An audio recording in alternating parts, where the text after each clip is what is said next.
नमस्कार प्यारे बच्चों, आज हम कक्षा 6 एनसीईआरटी गणित प्रश्नावली 11.5 बीज गणित के सवाल नंबर 1 से शुरू करेंगे। आपको ये सवाल ध्यान से समझने हैं और यदि समझ में आता है तो आपको लाइक करना है और चैनल को सब्सक्राइब करना है। तो देखो सवाल नंबर 1, बताइए कि निम्नलिखित में से कौन से कथन समीकरण चर संख्याओं के हैं। सकारण उत्तर दीजिए। समीकरणों में संबंध चर भी लिखिए।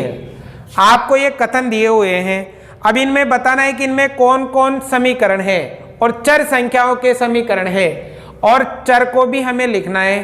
तो बेटा देखो, सबसे पहले तो समीकरण क्या होता है। जब मैंने इस प्रश्नावली का बेसिक पढ़ाया था, भूमिका पढ़ाई थी, तो आपको बहुत ही आसान तरीके से मैंने बताया था। तो समीकरण क्या होता है, जब दो संख्याओं के बीच में बराबर का चिन्ह आ जाए, किसका, बराबर का, तो वह एक समीकरण है। वो क्या है, एक समीकरण है। अगर बराबर का चिन्ह नहीं है तो वो समीकरण नहीं है। ठीक है।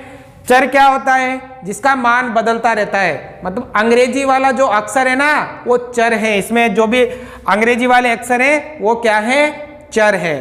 तो अब पहले तो मैं ये बताना है कि इनमें समीकरण है या नहीं, फिर बताना है कि वो चर वाला समीकरण है या फिर संख्याओं वाला समीकरण है, ऐसे बताना है। तो देखो सबसे पहले ए, 17 बराबर x प्लस 17। हमें देखना है बराबर का चिन्ह है बराबर। अगर बराबर का चिन्ह है तो वो समीकरण है। तो क्या लिखेंगे, यह समीकरण है।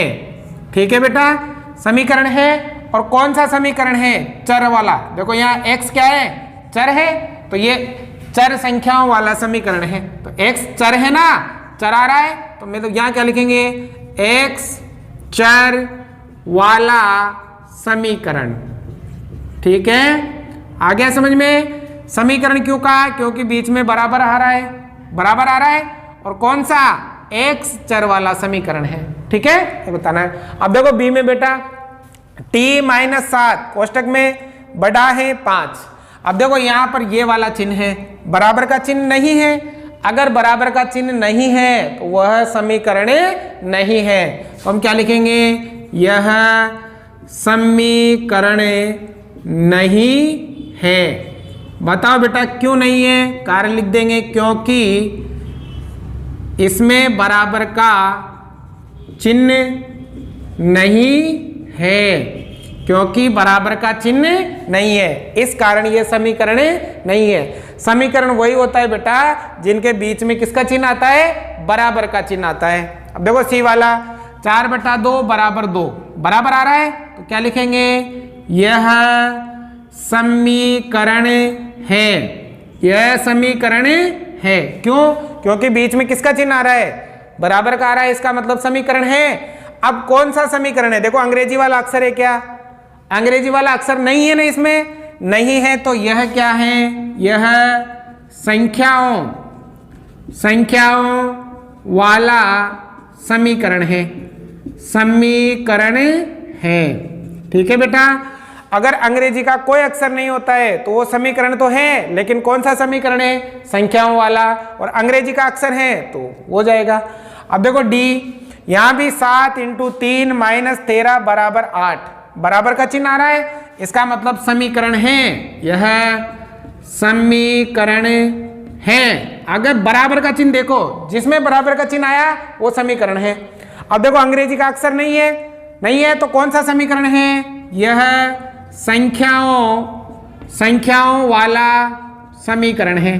कौन सा समीकरण है बेटा, संख्याओं वाला समीकरण। ठीक है। अब देखो आगे ई में, यहां भी देखो बराबर का चिन्ह आ रहा है, इसका मतलब समीकरण है। बराबर का आते समझ लो समीकरण है, तो क्या लिखेंगे, समीकरण है समीकरण। अब कौन सा समीकरण है, देखो अंग्रेजी का अक्षर आ रहा है अंग्रेजी का। अगर x है तो क्या लिखेंगे, x चर वाला समीकरण। कौन सा समीकरण है बेटा, चर वाला समीकरण है, और चर कौन है, x है। ठीक है। देखो अगला, यहां भी बराबर का चिन्ह आ रहा है, मतलब समीकरण है, समीकरण है। बराबर का चिन्ह आते सोच लो समीकरण है, समीकरण है। और कौन सा है, देखो अंग्रेजी वाला अक्षर आ रहा है, चर वाला समीकरण है तो क्या लिखेंगे, x चर वाला समीकरण, x चर वाला समीकरण है। ठीक है बेटा। अब देखो जी में यहां पर ये वाला चिन्ह आ गया, बराबर का चिन्ह इसमें नहीं है, मतलब समीकरण नहीं है, समीकरण नहीं है। क्यों? क्योंकि बराबर का चिन्ह नहीं है, बराबर का चिन्ह नहीं है, इसका मतलब समीकरण नहीं है। बराबर का चिन्ह है, अगले में है बराबर का, तो बराबर का दिखते ही लिखो समीकरण है समीकरण। अब बताओ बेटा कौन सा समीकरण है? अंग्रेजी का अक्षर आ रहा है एन, आ रहा है ना, एन अंग्रेजी का अक्षर आ रहा है तो चर वाला समीकरण है। तो यहां क्या लिखेंगे, एन चर वाला समीकरण। बस ये बताना है आपको। आ रहा है ना समझ में? अगर आ रहा है तो लाइक करो और चैनल को सब्सक्राइब कर लो। बेटा ये वाला देखो यहां भी बराबर का चिन्ह है बराबर का, तो क्या लिखोगे, समीकरण है, बराबर है तो समीकरण है। अब संख्याओं वाला या चर वाला, अंग्रेजी का अक्षर है क्या इसमें? नहीं है, तो कौन सा समीकरण है? संख्याओं वाला समीकरण। कौन सा समीकरण है? संख्याओं वाला समीकरण है। अगले में देखो बराबर का चिन्ह आ रहा है तो क्या लिखोगे, समीकरण है। और कौन सा समीकरण है? देखो अंग्रेजी का अक्षर आ रहा है पी, तो चर वाला समीकरण है, पी चर वाला समीकरण। आ रहा है ना बेटा समझ में? देखो अगले में यहां भी बराबर, बराबर कहीं पे भी हो बराबर का चिन्ह होना चाहिए। बराबर आ रहा है तो क्या लिखोगे, यह समीकरण है समीकरण। और कौन सा समीकरण है? अंग्रेजी का अक्षर आ रहा है तो चर वाला समीकरण है, तो क्या लिखेंगे, y चर वाला समीकरण। ठीक है ना, आ गया समझ में? अब देखो l, यहां पर बराबर का चिन्ह नहीं है, ये वाला चिन्ह आ रहा है, बराबर नहीं है तो समीकरण नहीं है। क्यों नहीं है? क्योंकि क्या लिखोगे रे, बराबर का चिन्ह नहीं है, इस वजह से नहीं है। आगे बेटा समझ में? अब देखो m, यहां पे भी बराबर का चिन्ह नहीं है, ये वाला चिन्ह है, इसका मतलब समीकरण नहीं है, क्योंकि बराबर का चिन्ह नहीं है। ठीक है, यहां बराबर का चिन्ह है तो मतलब समीकरण है। अब बताओ बेटा कौन सा है? अंग्रेजी वाला अक्षर इसमें नहीं है तो कौन सा समीकरण है? संख्याओं वाला समीकरण। ठीक है, देखो ये लास्ट ओ 7 - x = 5, बराबर आ रहा है चिन्ह, बराबर आ रहा है ना, इसका मतलब समीकरण है। और कौन सा? अंग्रेजी का अक्षर आ रहा है तो x चर वाला समीकरण है।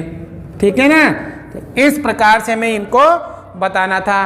तो समझ में आया समीकरण क्या होता है? अगर बीच में बराबर का चिन्ह आ जाए तो वो समीकरण होता है, और अंग्रेजी वाला अक्षर आ जाए तो वो चर वाला समीकरण है, और अंग्रेजी वाला अक्षर नहीं आता है तो फिर वो संख्याओं वाला समीकरण होता है। उतारो सवाल नंबर 2, सारणी के तीसरे स्तंभ में प्रविष्टियों को पूरा कीजिए। आपको यह सारणी पूरी करनी है। तो देखो बेटा क्रम संख्या या समीकरण या चर का मान या समीकरण संतुष्ट हाँ या नहीं। मतलब इसका मतलब ये है, देखो पहला समझो a 10y = 80, तो y बराबर कितना 10। मतलब हम क्या करना है, इस y की जगह 10 रखना है। ठीक है, और इसको हल करना है, ये समीकरण संतुष्ट होती है या नहीं होती है। कैसे? देखो ध्यान दो, सबसे पहले 10 है तो 10, अब यहाँ इन दोनों के बीच में कोई चिन्ह नहीं होता है ना, तो हम गुणा लगाते हैं, गुणा। अब y का मान कितना लिखना है? 10 लिखना है, और बराबर में कितने? 80। हल करो इसको, 10 को 10 से गुणा करेंगे तो देखो 1 और 1 2 0, एक एकम एक बराबर कितना 80। तो बताओ ये संतुष्ट है क्या? संतुष्ट नहीं है ना, 180 के बराबर थोड़ी होते हैं, नहीं होते हैं ना, तो मतलब ये बराबर नहीं है। बराबर नहीं है तो y का मान 10 नहीं होगा। तो हम सबसे पहले क्या लिखेंगे? नहीं, मतलब y बराबर नहीं होगा 10। क्यों? क्योंकि ये समीकरण को संतुष्ट नहीं करता है। संतुष्ट का मतलब बेटा इधर भी आपके इधर 80 है ना, तो इधर भी 80 आना चाहिए। ठीक है, तो हमें क्या करना है, ये जो मान दे रखे हैं इनको यहाँ रखना है और हल करके देखना है। देखो दूसरा समझो, जैसे 10 y बराबर 80 y बराबर 8 रखेंगे। कितना रखेंगे? 8। अगर समीकरण संतुष्ट होती है तो ठीक है, नहीं होती है तो नहीं है। तो देखो यहाँ 10 कोई चिन्ह नहीं है तो गुणा y की जगह 8 और बराबर में कितना 80। ठीक है ना बेटा, मतलब ये मान हमें यहाँ रखना है y की जगह। अब गुणा करेंगे 10 8 80 बराबर 80। समीकरण संतुष्ट हुई क्या? हाँ। अरे भाई 80 बराबर 80 होंगे, दोनों तरफ बराबर हैं। अगर दोनों तरफ की ये की है तो समीकरण संतुष्ट है। तो यहाँ y बराबर 8 बराबर है और यहाँ क्या लिखेंगे? हाँ लिखेंगे। आगे बात समझ में? तो ऐसे करने हैं सभी सवालों को। देखो यहाँ अगला 10y बराबर 80, तो y बराबर कितना 5 रखेंगे। तो रखो 10 का तो 10 कोई चिन्ह नहीं है तो गुणा y की जगह 5 और बराबर में 80। अब देखो 10 5 50 बराबर में 80। क्या ये दोनों बराबर है क्या? नहीं है। इसका मतलब यहाँ आ जाएगा नहीं। y बराबर 5 समीकरण को संतुष्ट नहीं करेगा, मतलब y बराबर नहीं होगा किसके? 5 के। y बराबर कितना होगा? 8 होगा। y का मान अगर हमने 10 लिखा तो ये समीकरण को संतुष्ट नहीं करेगा। y का मान अगर हमने 8 लिखा तो ये समीकरण को संतुष्ट करेगा। y का मान अगर हमने 5 लिखा तो ये समीकरण को संतुष्ट नहीं करेगा। उम्मीद करता हूं बेटा आ ही रहा होगा आप लोगों के समझ में।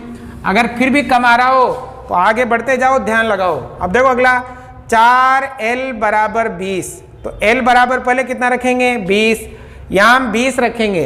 अगर 20 रखने पर ये संतुष्ट होती है तो हाँ लिखेंगे और संतुष्ट नहीं होती है तो ना लिखेंगे। तो देखो 4 का तो 4 कोई चिन्ह नहीं है तो गुणा l की जगह कितना लिखेंगे? 20 और बराबर में पीछे भी कितना है? 20। अब हल करो, इसको गुणा करो। 4 दूनी 8 तो 80 हो गया बराबर 20। तो क्या ये दोनों बराबर हैं क्या? नहीं है, मतलब ये समीकरण को संतुष्ट नहीं करेगा। l का मान अगर हम 20 लिखेंगे तो l का मान 20 नहीं होगा। l बराबर नहीं होगा किसके? 20 के। ठीक है, अब देखो अगला, इसमें l की जगह कितना रखेंगे? 80 रखेंगे। तो देखो 4 का तो 4 कोई चिन्ह नहीं है तो गुणा l की जगह कितना? 80 और बराबर में 20। ठीक है ना बेटा ये समीकरण। अब देखो गुणा करो 8 चौक, देखो 0 तो पहले उतार लो, 8 चौक 32 बराबर 20। क्या ये दोनों बराबर है क्या? ये दोनों बराबर नहीं है, मतलब l बराबर 80 भी इस समीकरण को संतुष्ट नहीं करेगा। ठीक है ना। अब देखो अगला, अब l की जगह कितना रखोगे बेटा? 5। l की जगह कितना रखोगे? 5। देखो 4 गुणा l की जगह रखेंगे 5 और बराबर में पीछे कितना है? 20।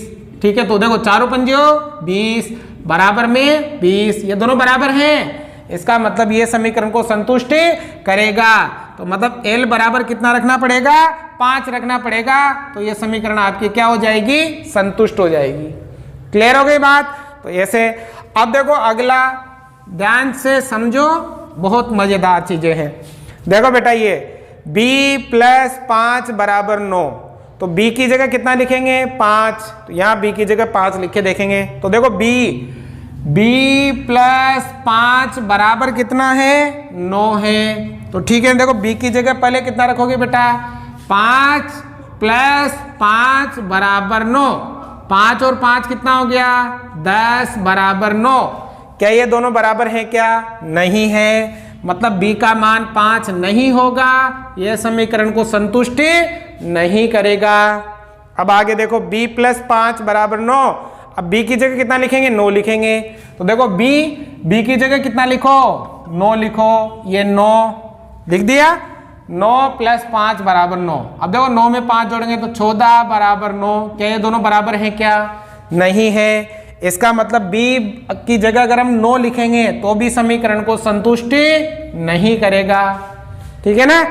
अब देखो b + 5 = 9, b की जगह कितना लिखेंगे? 4। अब b की जगह 4 लिखो, यही है समीकरण। b + 5 = 9, तो b की जगह कितना लिखेंगे? 4 + 5 = 9। 4 और 5 कितने होते हैं? 9 = 9। दोनों बराबर हैं, मतलब b का मान कितना रखेंगे? 4 रखेंगे तो ये सही है और ये इस समीकरण को संतुष्ट करेगा, तो हाँ लिखेंगे। ठीक है, क्योंकि 4 और 5 9 होते हैं, उधर भी 9 है, दोनों तरफ बराबर होने चाहिए। हो गया। अब देखो h - 8 = 5, तो h की जगह कितना लिखोगे? 8 लिखोगे। अब देखो h - 8 = 5, h - 8 = 5, h की जगह कितना लिखोगे? 8। 8 - 8 = 5। 8 में से 8 गया तो 0 = 5। क्या ये बराबर है क्या?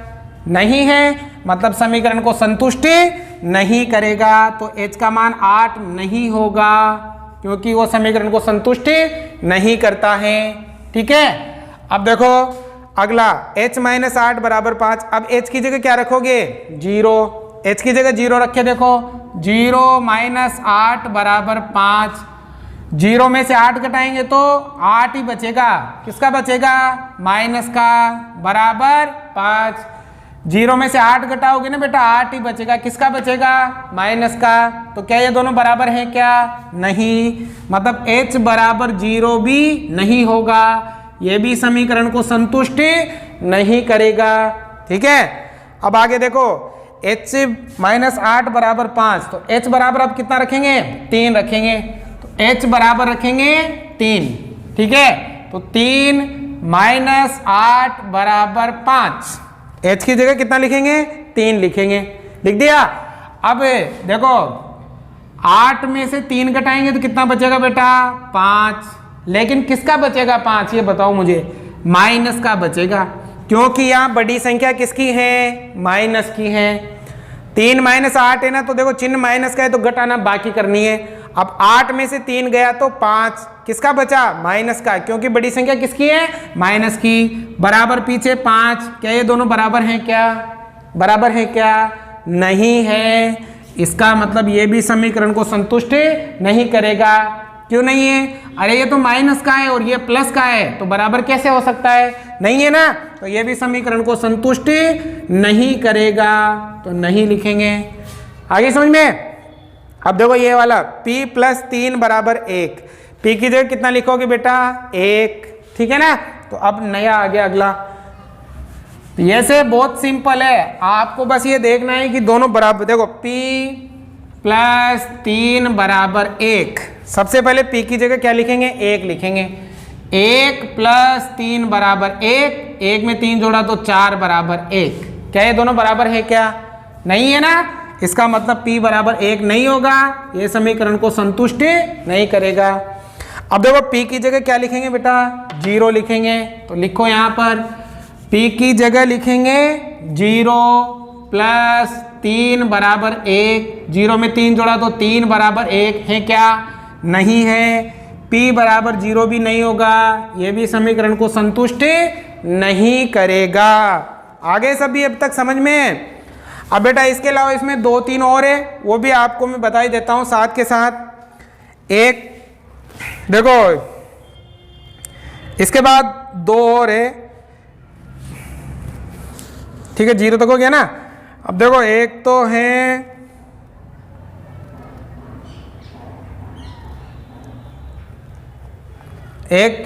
आपके p + 3 = 1 और बीच में p बराबर और लास्ट में है -1।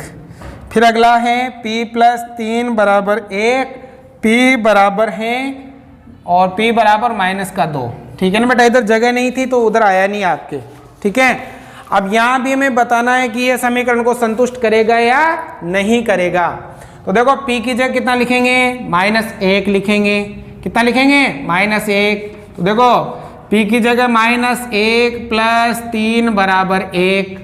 अब देखो बेटा 3 में से 1 घटाओ 2 = 1, ये दोनों बराबर हैं क्या? नहीं है, मतलब ये भी संतुष्टि नहीं करेगा। ठीक है, अब देखो लास्ट वाला p + 3 = 1, p की जगह -2 लिखो, p की जगह -2 + 3 = 1। अब 3 में से 2 घटाया तो 1, 3 में से 2 गया तो कितना? 1 ही बचेगा, बराबर 1। ये दोनों बराबर हैं क्या? हाँ बराबर हैं, तो p = 1 ये समीकरण को संतुष्टि करेगा। तो क्या लिख देंगे? हाँ लिख देंगे। तो लास्ट वाले में आपको हाँ लिखना है। तो इस प्रकार से आपको ये सभी सवाल जो सारणी में थे वो करने हैं। ठीक है, किसी प्रकार का कोई डाउट हो तो मुझे कमेंट में आप लिख सकते हो। उतारो बेटा।